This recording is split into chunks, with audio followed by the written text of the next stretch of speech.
This second alumni talk organized as a part of the activities of Work Group 8 of the Arcus European University Alliance Program. The work group has several goals, one of which is to create an Arcus alumni network, which also includes an alumni mentoring program focused on topics such as how to start a professional career, how to enhance the skills learned at university outside the academic world, how to start a business from an idea, the integration to the labor market, and many other topics related to the entrepreneurship. Before starting our webinar, I leave the floor to Cristina Felicioni, Director of the Alumni Association of the University of Padova, who will introduce our guest of today. Hope you will enjoy the webinar, and thank you. Thank you, Stefania. Hi, everybody. I'm here I'm so pleased to be here for my greetings and to present our guest, Francesco Inguscio. I'm from Padua University Alumni Association.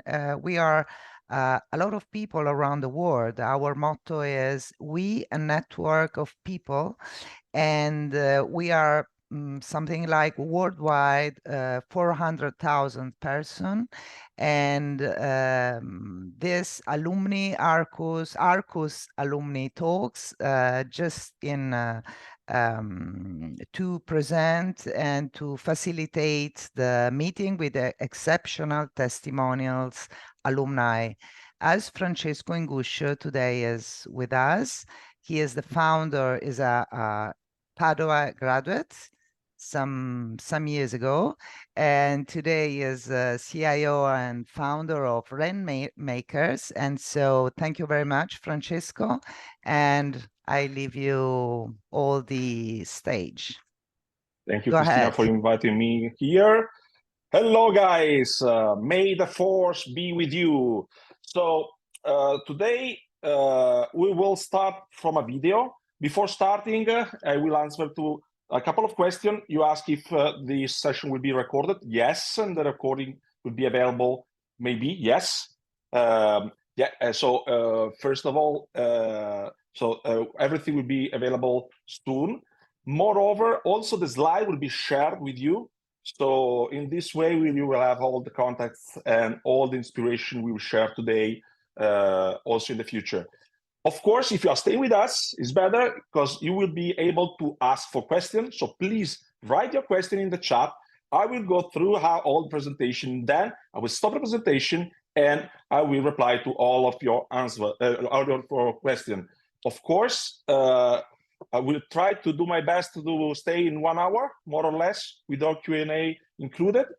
And now let's start from the very beginning. Climate change, deadly earthquake, a suicide bomber, terrorism, nuclear device in the heart of the nation's capital. It's no wonder that we're pessimistic. It's no wonder that people think that the world is getting worse. But perhaps that's not the case. Perhaps we forget that we've only just begun. Doing what's never been done before is intellectually seductive, whether or not we deem it practical. What we're seeing is unfathomably new possibilities all of a sudden becoming available to us. The future doesn't belong to the faint-hearted. It belongs to the brave. You have to trust in something. Your gut, destiny, life, karma, whatever. We truly are living in an extraordinary time. And many people forget this. So now technically your device is on. Can you tell? Can you hear me? The yearning to do what we do in the service of something larger than ourselves. Where did we come from?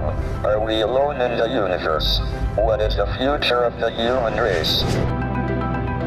When you conduct those exercises, innovation follows just as day follows night. We can do this. I know we can because we've done it before. Stay hungry, stay foolish.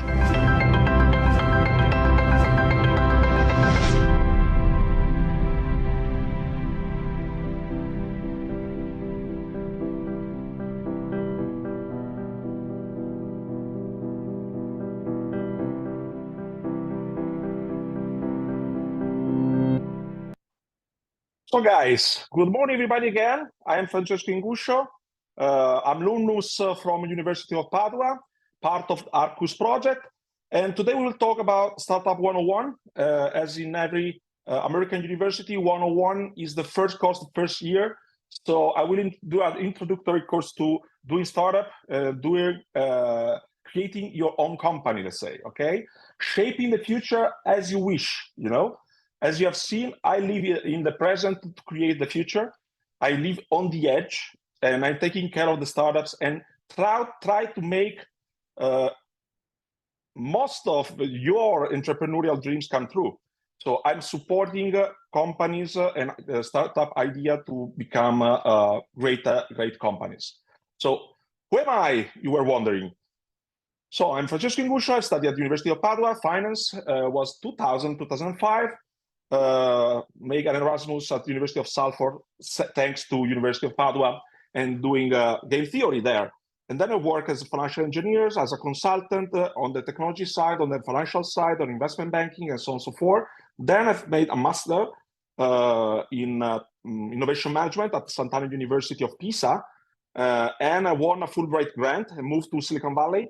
Stayed there a couple of years, working on an incubator in San Jose, working in a venture capital fund in Palo Alto, and then creating the first Italian incubator in Silicon Valley when I was 28 years old. I'm 31. Actually, it's a Paduan incubator, okay?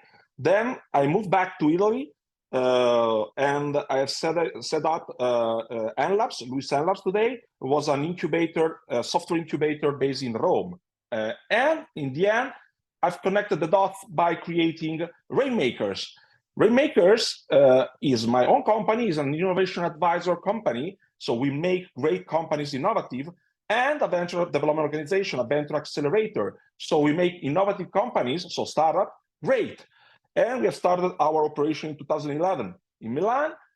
And we have a lot of customers, a lot of banks, a lot of venture capital fund, a lot of institution on innovation advisor side. And we have created more than 30 companies, actually more than 350 person are paid by our company. So we support Italian grow on the innovative side, of course. And before starting, I want to share with you some forwards, such as, first, I'm aware that experience is what you get when you don't get what you want. And especially about entrepreneurship, there is a lot of experience you have to do, practically. You cannot study entrepreneurship, you have to do that. And even if I didn't get enough, even if I've started more than 13 years ago, I'm working on it. And I wish to give you my little experience on starting up a business. I want to share with you my mistakes. I want to share with you my lesson learned about entrepreneurship in five different pills.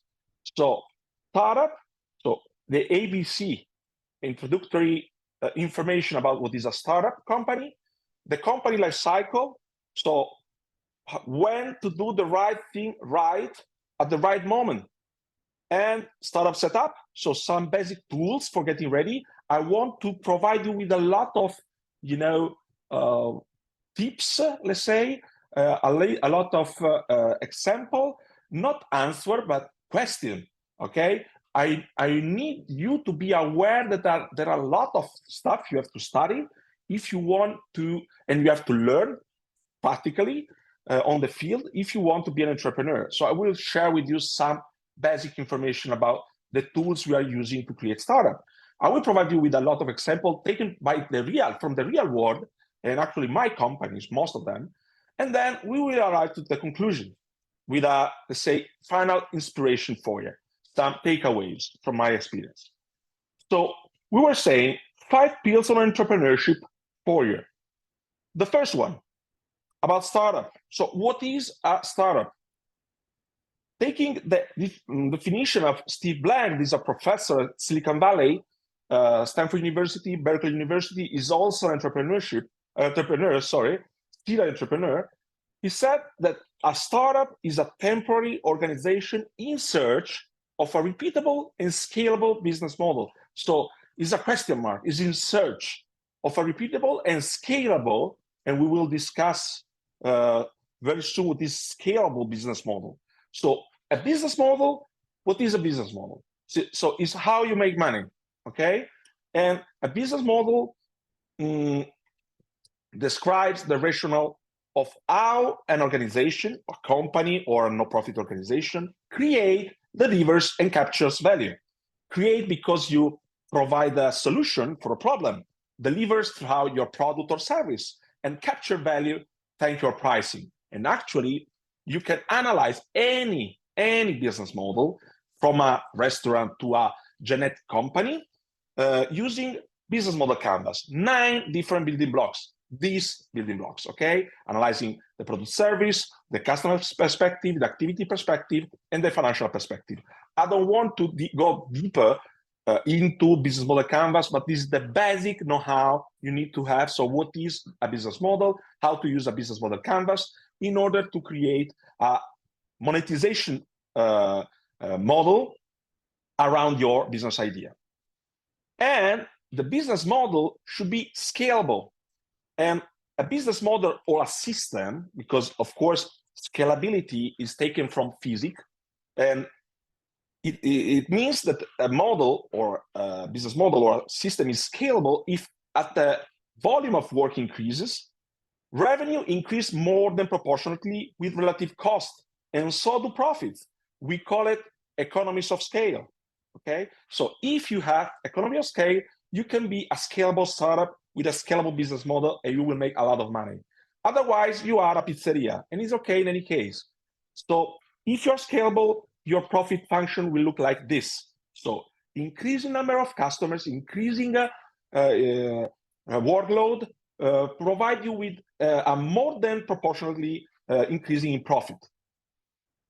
Then, company life cycle. What does it mean, what company life cycle? Of course, every company starts as a child, then grow up, and then, of course, need to regenerate its business model. Otherwise, it fails, and that's it.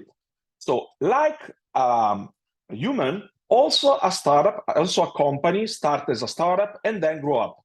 So everything starts with an idea, is the phase 0, let's say, but actually we start from these first four phases that are discovery, validation, efficiency, scale. So even if you have a lot of ways to create your own ideas, there are very, very, very clear phases you have to pass through in order to develop your startup, your entrepreneurship voyage, let's say. So you have to pass through discovery, validation, efficiency, scale. So launching, first of all, you have your idea, you have to understand if you are solving a real problem with a potential solution. Then you have to create a product or a service that translate the solution into reality and build up your prototype, and you validate it to the market, reaching the product market fit. Then when somebody is willing to pay you for your solution, you need to make your business model and your user experience more efficient. So you pass through the efficiency phase, otherwise you won't be able to cross the chasm, as Moore were used to say. So you will always sell to a very small niche of the market, your early adopter, and that's it. If you want to go mainstream, you need to work on the efficiency of your business model and user experience. If you're efficient, you can scale up your business, and then you are not a startup anymore, but you have found the business model you were looking for. So it's a repeatable and scalable business model, and you have just to push your business model and grow very quickly. And then, of course, you reach the maturity, and you have to sustain and conserve your competitive advantage. Of course, when you are look for a product market fit, the process is not so linear as we have seen, because it's a roller coaster. So life is a roller coaster, and if you are an entrepreneur, your life is a roller coaster on a roller coaster, okay? So is exponentially more complicated than a normal life. And of course, is an iterative process. So it's not so linear. You have to go through the discovery phase and find out that if there is a problem worth to be solved, if there is a solution from a theoretical point of view, you validate it, and then you go to the validation phase. You create your product or service, you go to the market, and then you create your business model around your product or service, and you validate this phase. Of course, then you have to work on the efficiency of your business model and of your solution. And again, you have to iterate until you find the most effective way to convert your customer, to monetize your traffic, and so on and so forth. And then you have to find the way to scale up your business in the proper manner. Here, I've shared with you, and of course, as I told you, I will share the slides after this talk, so you will be able to pass through every single concept of this presentation. But it's just to keep in mind that the discovery phase, you pass the discovery phase when you have reached the problem solution fit from a theoretical point of view. Then you validate your value proposition, your idea, because you create your product and you find a product market fit. Then you work on the efficiency of your business model in order to find out the business model fit. And then you have to execute your business model in order to be scalable and scale up your business and go international. Okay? There are a lot of things I can say about all these different phases, but since you are coming from a different background, doesn't worth the pain to explain and going deeper this concept anymore. If you are willing to expand this concept, so please attend my lesson at the University of Padua when I talk about entrepreneurship with Professor Gubita in Economy, Dipartimento Economia Marco Fanno. But in any case, there are a lot of information you can find online, how to reach the problem solution fit, how to reach the product market fit, the business model fit, and so on and so forth. So before going to the next phase, the next pill, I will share with you some other information thanks to this video provided by Kaufman Foundation. Kaufman Foundation is the foundation taking care of the development of entrepreneurship in the world. It's the best one. And they make also this very funny video.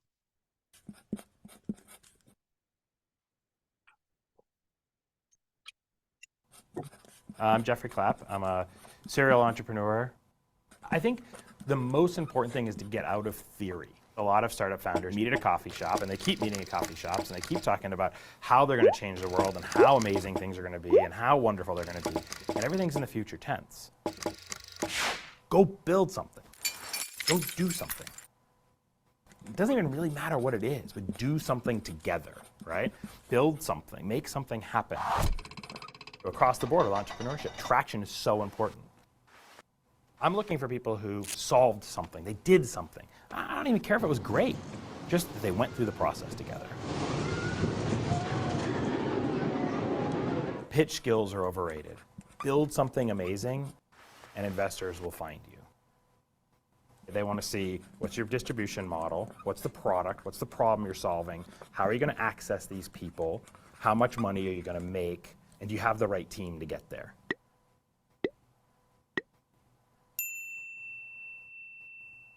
It's not okay just to sit in your office and say, this is what I think people would want. Great startups go and talk to their users. Great startups get out there. Great startups say, if I want to build a photo sharing app, let's talk to people who take photos. If someone's truly vested in helping you at the company, it doesn't start by saying, well, give me a percentage of the company and then I'll help you. You should meet people in the ecosystem that provide value.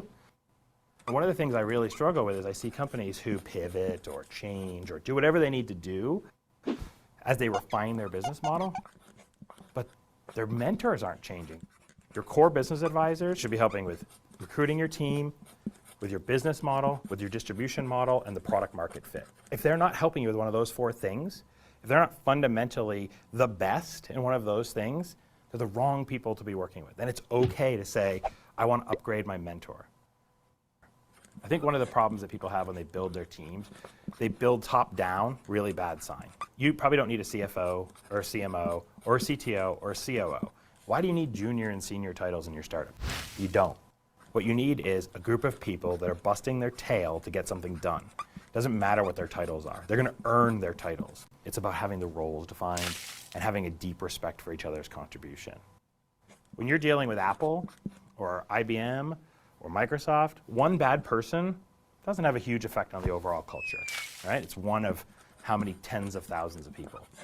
When you have 5 people sitting in a tiny room, one person is 20%. If that one person isn't pulling their weight, they're taking away from everybody else.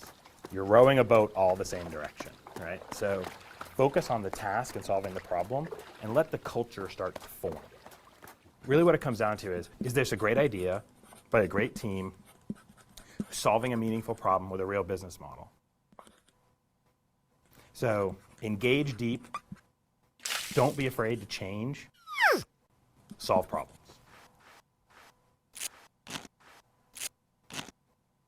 Don't get caught up in the process and the culture of entrepreneurship. Go be an entrepreneur. And this is the point of view of Kaufman Foundation, the foundation of entrepreneurship in the world. So, having seen what is a startup and what is the company life cycle, is a roller coaster, as we have seen. You go through discovery, validation, efficiency, and scale phase. How to set up your startup. So to start with the right way, first step about your idea. So if you do not have an idea, please just ask to OpenAI, okay, ChatGPT, or go to isthisforthat.com and just push the button. In order to have some inspiration, there are a lot of ways to get inspired. Actually, as we will see, the best way to start with is starting from a problem that a specific customer segment had on the market, okay? So do not think that you are smarter than the market. Instead of pushing your idea, pull the idea from the market, okay? In any case, discovery. So you need to analyze your idea, the problem you are solving, and the solution you are providing. So the tool I want to share you with, to start you with, is the value proposition canvas. The value proposition canvas starts on the right side, so the company, the customer perspective. So analyzing if need, called customer jobs, it is pains and gains, okay? And then designing backward your value proposition, so your product and service, the pain relievers and the game creator useful for solving the problem of your customer segment. Actually, there are a lot of detail I can provide you with, but will be a long discussion.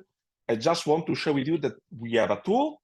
It's called Value Proposition Canvas and is used especially in the discovery phase in order to find out the right problem and the right solution for that problem.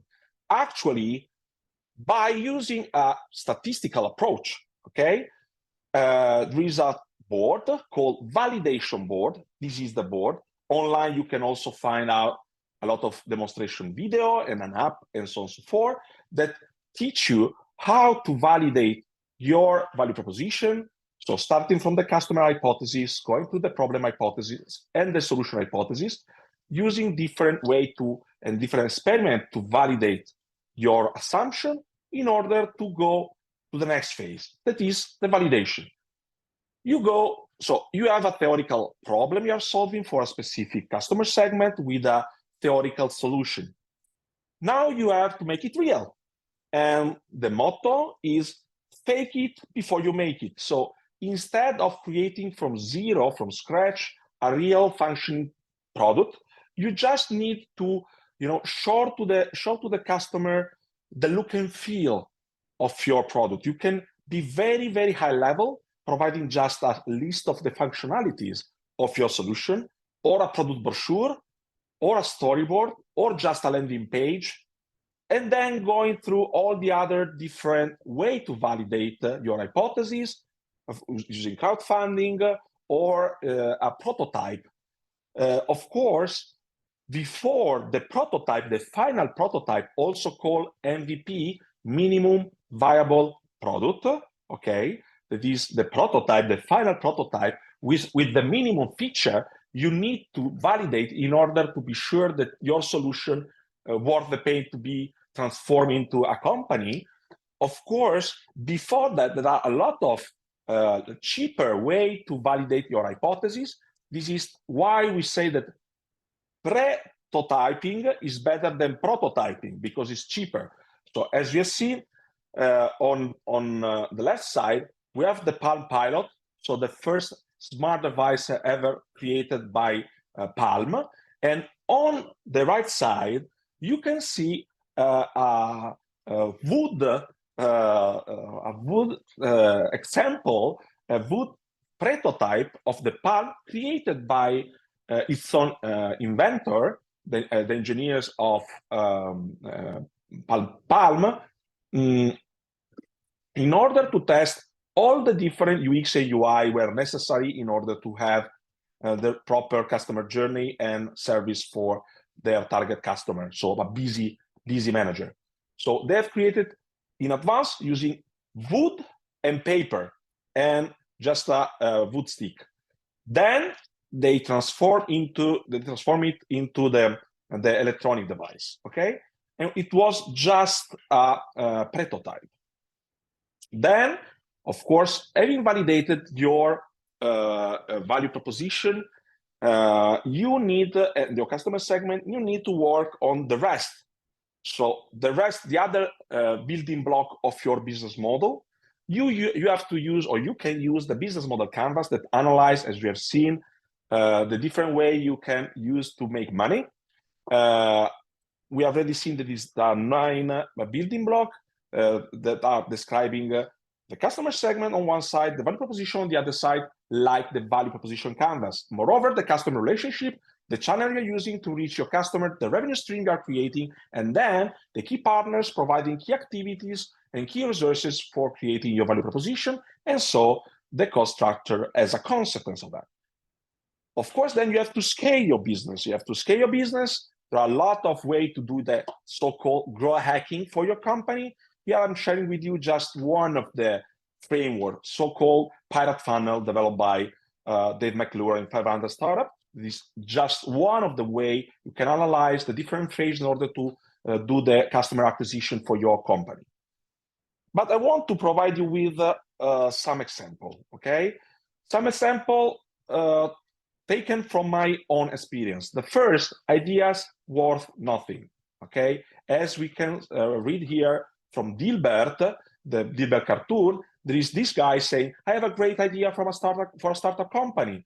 All I need is a seed investor, an engineer to do all the work. And the answer is, I believe that the economic term for what you have is nothing, okay? Ideas worth nothing.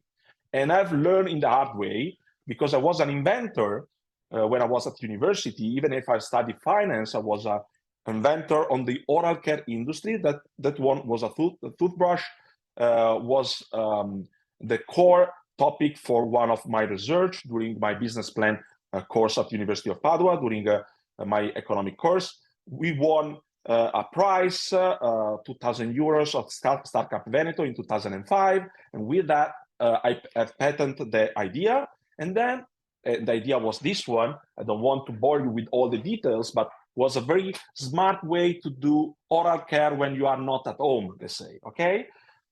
In any case, I've tried to sell my idea to a lot of companies, Procter & Gamble with its brand Oral-B and Azeta, Colgate-Palmolive, Unilever with its brand Mentadent, Piave with its brand Silvercare, and they say, no, ideas worth nothing. You don't have data, you do not have a real functional prototype, you don't have metrics, you haven't done your homework. Discovery, validation, efficiency, scale. You have just an idea with a piece of paper, some prototype, and that's it.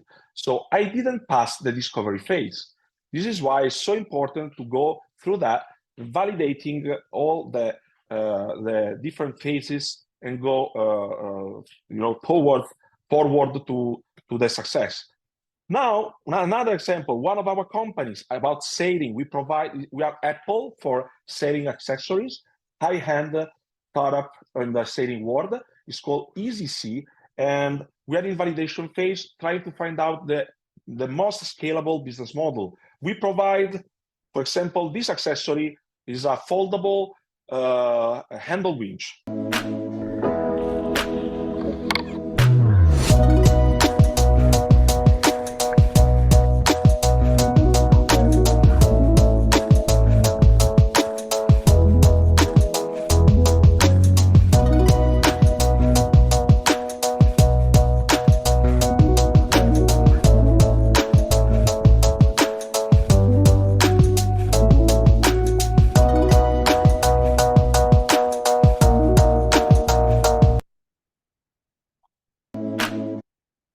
So this is an example, and so we have traction. Sorry, it's not discovery; it's validation phase. So we are validating our value proposition. So in traction, so having reached a lot of sales, increasing sales year over year, selling our devices throughout 96 countries in the world.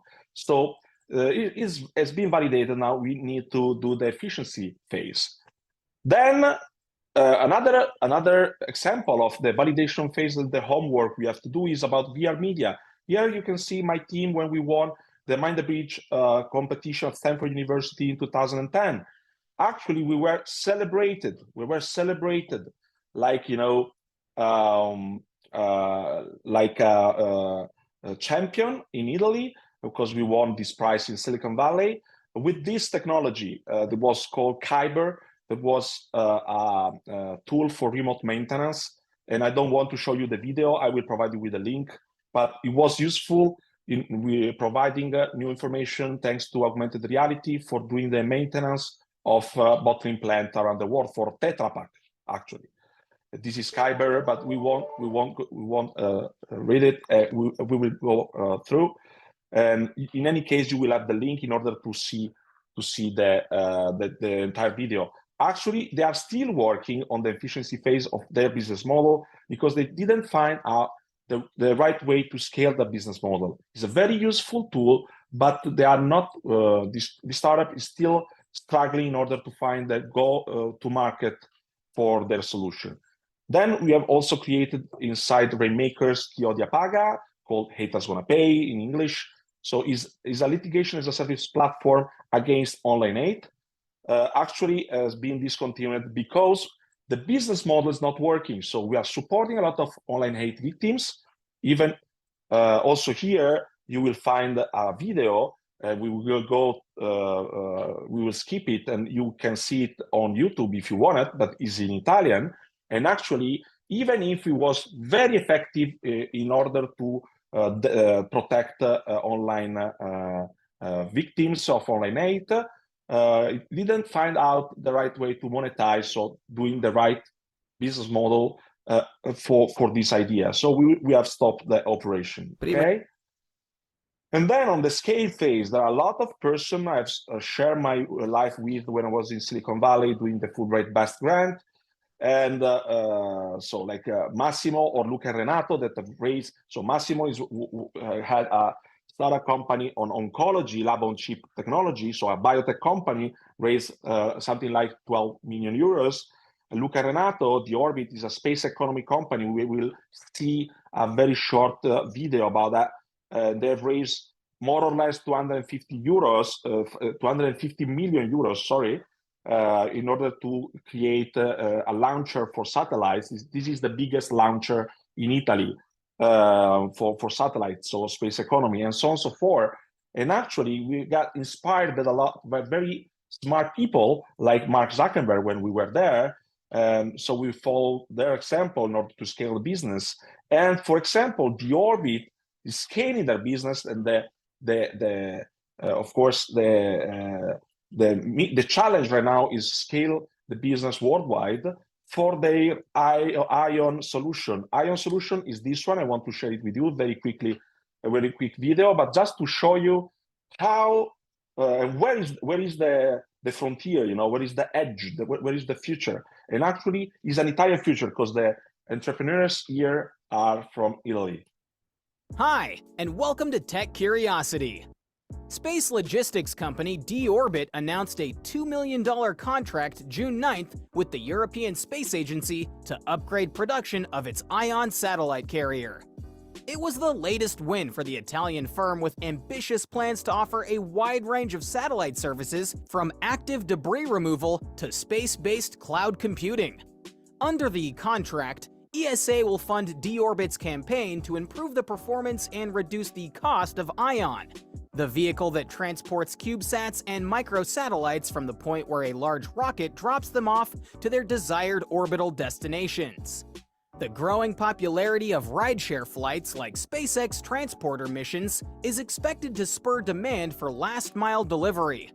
Euroconsult's Space Logistics Markets Report, released in May, forecasts 120 orbital transfer vehicles in operation by 2031. Renato Panesi, D-Orbit founder and chief commercial officer, said, "About a dozen companies around the world are designing, developing, and testing orbital transfer vehicles. For now, D-Orbit is the only company with a commercial flight-proven vehicle. D-Orbit first demonstrated its last-mile delivery service in 2020. Over 6 flights, D-Orbit has transported more than 80 payloads in orbit, including 60 satellites deployed from ION and additional payloads hosted on board. D-Orbit also maintains a line of products and services for other space companies. Beyond Gravity, for example, formerly called Ruag Space, awarded D-Orbit a contract in April to supply carbon fiber reinforced polymer tools and metallic structural components for ESA's Space Rider. Thales Alenia Space is the prime contractor for Space Rider, an uncrewed laboratory designed to house technology demonstrations and science experiments in low Earth orbit before returning payloads to Earth. The Space Rider vehicle will then be refurbished, refueled, and loaded for another flight. The Space Rider mission is perfectly in line with our vision to enable profitable business and human expansion in a sustainable space, Panesi said. Over the long term, D-Orbit seeks to dominate the space logistics market. The idea is to take care of the customer's journey from mission analysis to launch to decommissioning, Panesi said. It's about having your assets correctly positioned when you want. D-Orbit intends to offer satellite services including inspection, refueling, and small repairs. Maybe we can consider active debris removal as part of the service. Today, in low Earth orbit, later on in geostationary orbit, Panesi said. In the far future, we do foresee potential markets for recycling and in-orbit manufacturing.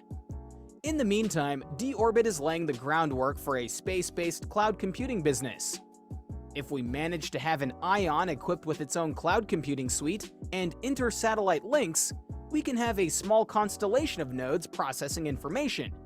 D-Orbit worked with Sweden's Unipd to demonstrate a radiation-tolerant computing module on board ION in 2021. One of the things we're going to test later this year or the beginning of next year will be the inter-satellite links, both optical and radio frequencies. Hope you like this video. If so, don't forget to subscribe for more content in the tech world. See you in the next one. Hi, and welcome. So, as you can see, this project, those entrepreneurs are a friend of mine. Actually, we have studied together during Silicon Valley experience, during the Fulbright Best. Now their company worth more than $1 billion. So they have success. Now their challenge is scaling their business. So in order to provide an answer to the question, what is the difference between efficiency and scale? So efficiency, you have to do the fine tuning, find out the real way you can monetize your solution. So by selling it to the market or using a subscription model, using the right price, selling it the right way with the right go-to-market, the right providers, and so on and so forth. When everything is okay, everything is working, and you are making money, so you have to find out a repeatable and scalable business model, then you have to scale. So you have to execute the business model, creating a larger company around your business model, raising money. For example, the Orbit raised more than 200 million euros in order to scale their business, to grow up, to go international, and so on and so forth, and making real money, as you have seen here. So then, another example, Twinkly. So I have created the match between Marco and Andrea in order to create Twinkly. Twinkly, probably after this presentation, you will buy it for your Christmas tree. Twinkly make the things you can see in this very short video, and their headquarters is in Mestrino, is here very close to Padua. And this is Twinkly.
So if you want to light up your Christmas, now you know how to do it with Twinkly. And actually, Twinkly is a scale-up because they received a lot of money from their capital. Actually, their capital acquired the company that was closing its 2022 profit and loss with more than 50 million euros of revenues and more than 10 million euros of EBITDA margin.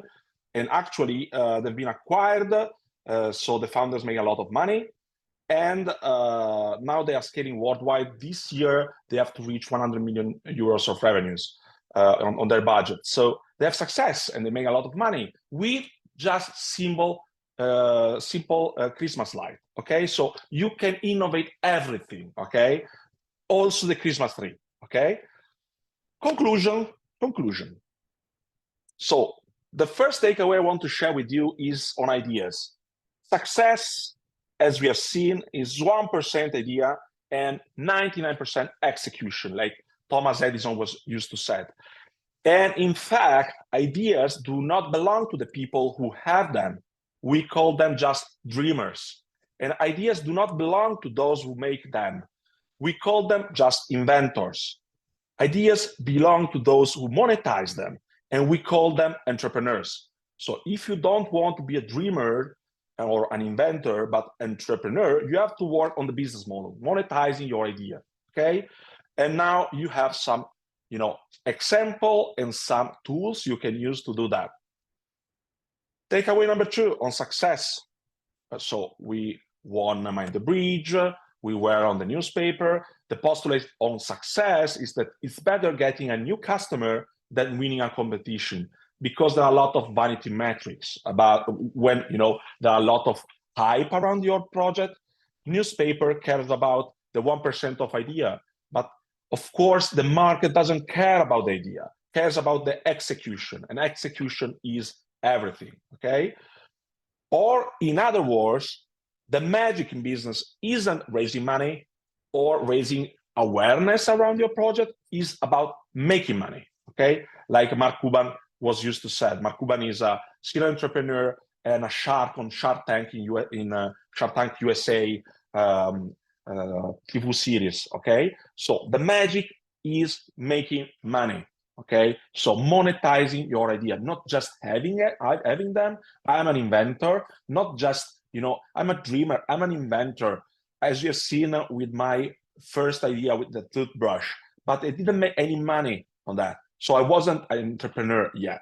Okay, so I worked for the rest of my life on doing the right thing right at the right moment, making money. Takeaway number 3, you need grit to be great, so never give up. You have to try everything and keep the good, like St. Paul was used to say. So how many times you should try? A lot. Sylvester Stallone was rejected 1,500 times when he tried selling his script Rocky, okay? And Thomas Edison failed 10,000 prototypes of his electric bulb before succeeding. So never give up. I've tried everything as well. I've studied a lot of university, make a lot of mistakes, studying a lot of things, and then working a lot of companies and traveling around the world in order to create my own way to do, to have fun, to do good, have fun, and make money. Okay, that in my case is being an entrepreneur. But of course, the answer could be any. You have to find what you love. So the takeaway number 4, provided by Steve Jobs in his commencement speech at Stanford University, and I truly suggest you to have a look at that if you don't know it, is that you have to be aware that your time is limited. So don't waste it living someone else's life, your parents' life, your partner life. You don't have to care about that. You need to have the courage to follow your heart and intuition. So they somehow already know what you truly want to become. Everything else is secondary. So you have to find what you love. In my case, creating Rainmakers, because like Pablo Picasso was used to say, the meaning of life is to find your gift. In my case, creating companies, supporting other entrepreneurs to create the right business model around the project and making money. And the purpose of life is to give it away. Of course, find the way to give it away. In my case, throughout our acceleration activity, investment activity in Rainmakers since 11 February 2011. This is a palindromic date. As you can see, you can read it in the same way, in the same from left to right and from right to left. Number 5, you are not alone. If you're willing to create your own company, we are Ubuntu. We are what we are thanks to what we are all together. There is an ecosystem around entrepreneurs. There are personal enablers, financial enablers, business enablers, environmental enablers. You can find all these enablers on guidastartup.it. There is a map there. Sadly, is in Italian only for now, but you can have an overview on all the players that are supporting startups and new entrepreneurs in order to become the best version of themselves. Okay. Before leaving, I want to share with you other couple of inspiring video on entrepreneurship and on Italy. The first one is in English. The second one, sadly, is in Italian, for Italians only. So sorry for that, but is something I want to share with you why it's so important to make entrepreneur to make your entrepreneurial dreams come true in Italy. So why is it so important being an entrepreneur? Entrepreneurs do three things. They birth the new in a simple way. That is to say, every type of innovation we have has largely come from people thinking innovatively, and most of them come from firms that were created to bring forth this new technology that the inventor or entrepreneur thought up. The second thing they do is even much more important, and that is when new firms are started, they create jobs. This is actually quite apparent, but economists and policymakers and politicians don't get this. You know, if you're running General Electric or General Motors, your stockholders want higher productivity. They want more product coming out for less expense. It's a simple equation. It's the amount of product divided by the number of people who work in the company. And if you're the president of one of those companies, your job is to drive that number on the denominator down. You want fewer people. Well, if you start a brand new company and you're going to make something, you're going to deliver a service or a product, you got to have people. So you don't want to have more employees than necessary. But without employees, you got nothing. So new firms hire. And in fact, the statistics from the Kauffman Foundation tell us that new firms are the place where all new hiring takes place, the net job creation. And it's not a small number. On average, new firms in the United States create about 3 million jobs a year. In fact, at the margin, that is where all the jobs are that are created in the economy that are new, it's the new firms that do it. Put differently, the United States, unlike a lot of countries, has a growing population, has a growing labor force. We need 3 million brand new jobs every year. That's if everybody else kept their job. With the entry of young people, with the coming of immigrants, with people returning to the labor market, we need 3 million new jobs every year. And those jobs, the vast preponderance, almost all of them, come in firms that are less than 5 years old. Now, the third thing that entrepreneurs do with their new companies is they create all the new net wealth in the society. So if we didn't have new companies, the society would gradually grow in relative terms poorer. Now, we think about entrepreneurs as actually sometimes becoming very rich. We have in mind Steve Jobs or Bill Gates or Sergey Brin. These guys get very, very wealthy. But in fact, the real wealth goes into the society. It's estimated that the people who start these firms take a fraction, in some cases less than 1%, of all the new net wealth that their companies generate for the society. Think about what Bill Gates did with Microsoft. Now, he made a fortune for himself, tens of billions of dollars. But he's made every one of us richer in economic terms. We are all much better off.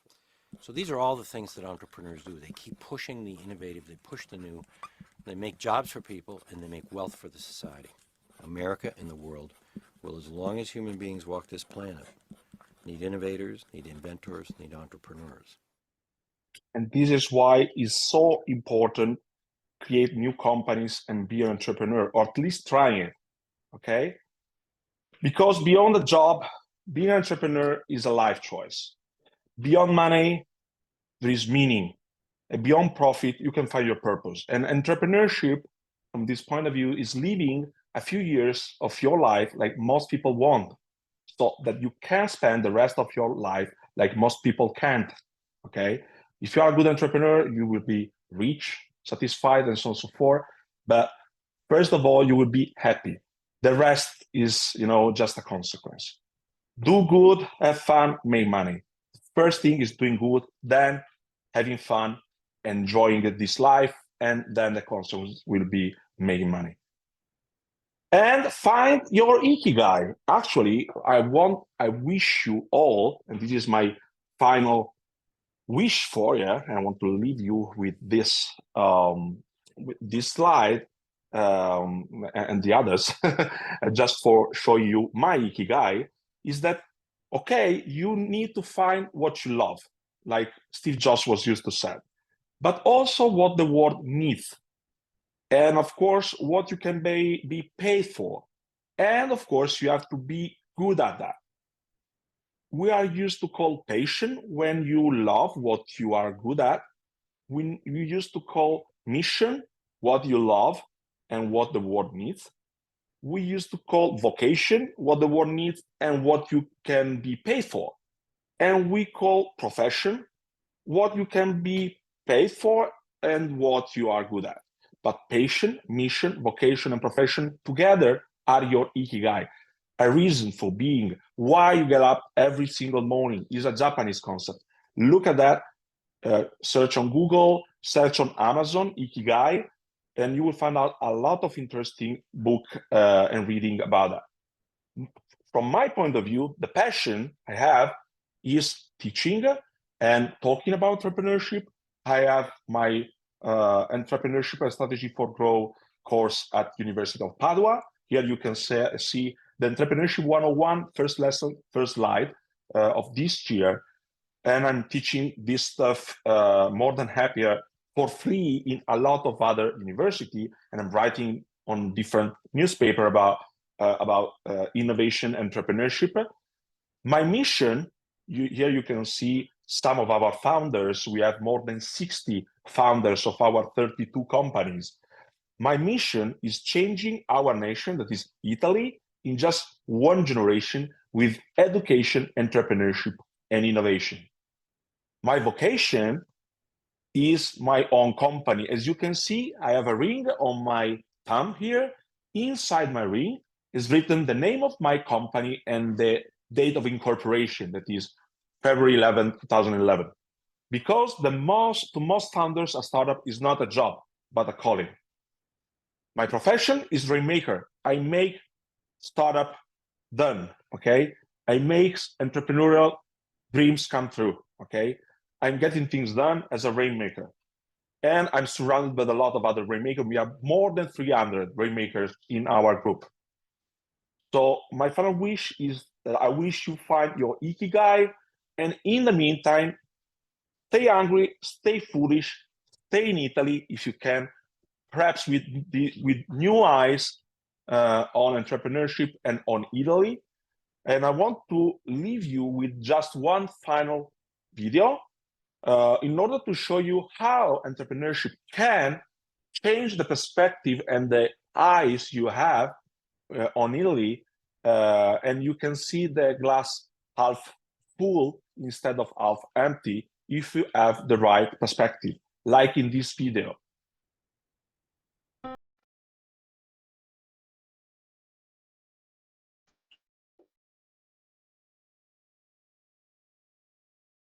Questa è la nostra Italia. È evidente che viviamo nel passato. Non è vero che siamo nel XXI secolo. È soltanto quella di santi, poeti e navigatori, e non quella di innovatori l'immagine che riusciamo a dare di noi. Per sentirci orgogliosi, dobbiamo vincere un mondiale e non compiere 150 anni. Quello che conta per l'italiano è riuscire a tenersi la poltrona, non tanto pensare al bene comune. Vi dirò di più. Lamentarsi e dare la colpa agli altri è più utile che rimboccarsi le maniche ed essere partecipativi. Lo sanno tutti. L'unica cosa da fare è prepararsi al peggio. È impossibile pensare che ricerca e sviluppo sono i nostri obiettivi. Siamo consapevoli che evadere è meglio che pagare le tasse. Tanto qualcun altro lo farà per noi. Ed è sbagliato pensare che dobbiamo impegnarci per la crescita del paese. Le future generazioni ne pagheranno le conseguenze e non potranno dedicarsi alla cultura e alla famiglia. Tutti i ricercatori scappano all'estero e non vedremo mai più importanti investimenti nella ricerca. È sotto gli occhi di tutti che il crimine paga. E non è vero che il lavoro non milita l'uomo. Sappiamo che quella velina se la fa con quel calciatore, ma non ci interessa sapere che Enrico De Nicola è stato il primo presidente della Repubblica. È solo questione di tempo. Chi ha la vista lunga sa che non ce la possiamo fare. E tutto questo succederà se non invertiremo la tendenza.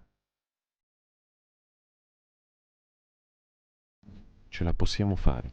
Chi ha la vista lunga sa che non è solo questione di tempo. Enrico De Nicola è stato il primo presidente della Repubblica e non ci interessa sapere che quella velina se la fa con quel calciatore. Sappiamo che il lavoro nobilita l'uomo e non è vero che il crimine paga. È sotto gli occhi di tutti. Con importanti investimenti nella ricerca non vedremo mai più i ricercatori che scappano all'estero. Tutti potranno dedicarsi alla cultura e alla famiglia e non ne pagheranno le conseguenze le future generazioni. Per la crescita del paese dobbiamo impegnarci e è sbagliato pensare che tanto qualcun altro lo farà per noi.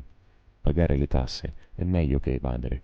Siamo consapevoli che ricerca e sviluppo sono i nostri obiettivi. È impossibile pensare che prepararsi al peggio è l'unica cosa da fare. Lo sanno tutti. Rimboccarsi le maniche ed essere partecipativi è più utile che lamentarsi e dare la colpa agli altri. Vi dirò di più. Dobbiamo pensare al bene comune, non tanto riuscire a tenerci la poltrona. Quello che conta per l'italiano è compiere 150 anni e non dobbiamo vincere un mondiale per sentirci orgogliosi. L'immagine che riusciamo a dare di noi è quella di innovatori e non soltanto quella di santi, poeti e navigatori. Siamo nel XXI secolo e non è vero che viviamo nel passato. È evidente che questa è la nostra Italia.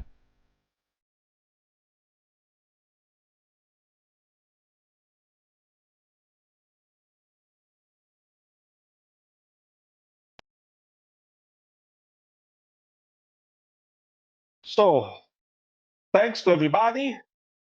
This was more or less everything.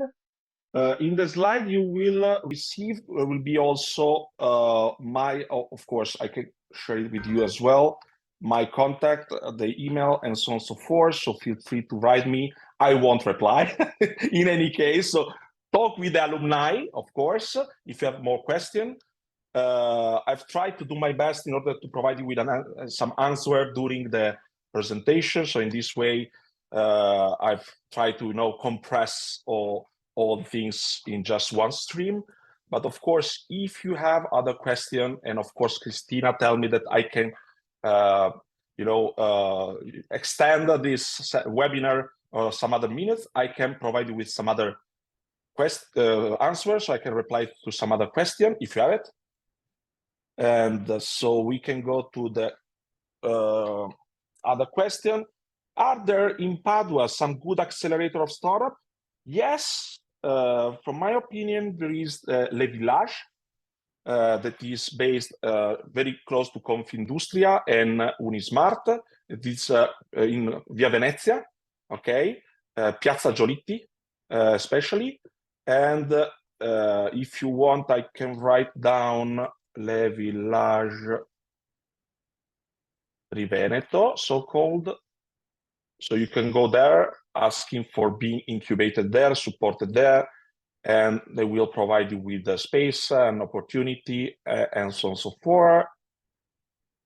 Then, of course, it will be also N31, M31, N31.com. That was the incubator I was working for when I was in the US, but actually it's not, more or less, they are not operative anymore.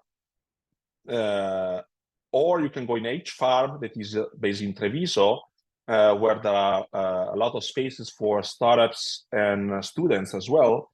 This is in Roncade. And there is an Italian platform for connecting with co-founders. Actually, if you are looking for co-founders, you can go to Startup Weekend in order to find some co-founder. So Startup Weekend is here. Startup Weekend is a program by Kaufman Foundation. Actually can be held in any city, also in Padua. If there is somebody willing to organize it, there's a specific format. You have a weekend, and during that weekend, there are more or less 100 persons gathering together. So hacker, designer, businessman, coders, and so on and so forth. They share ideas on Friday, then work on that Friday night, Saturday, and Sunday morning, and they present it with the prototype or prototype on Sunday afternoon. So in just one weekend, you create your own startup with your business model and presentation and prototype. And of course, you can get in touch with a lot of other person with a lot of other skill that can support you in order to work on your own startup. Okay. So if you have any other question, please feel free to ask for that. We have still, Christina, tell me, 3 minutes, 2 minutes, don't know. 2 minutes. So in any case, if you want, you can follow me on LinkedIn. I'm used to publish a lot of things, a lot of information about the project and the opportunity in the ecosystem. And my LinkedIn is here. Let me check if I can write it here. So question. Okay, don't know if there is a chat. or just question yes, and answer? there is a chat, Francesco. Thank you. There is a chat if you want to leave something for the public. I also put the Arcus website, so in case people are interested in the several activities we are doing inside the Alliance, please visit our website and you will be updated with all the events and news. So follow me if you like it, and if you like entrepreneurs, entrepreneurship, and so on and so forth. If you have some entrepreneurial project, and so on and so forth. This video will be shared, as we were saying. The slides will be shared, so you'll be able to, watch all different videos and go through all the information we have shared very quickly, because we have just 1 hour. And so may the force be with you guys. Keep in mind, do good, have fun, make money. And in order to own your own ideas, you don't need just to dream about that.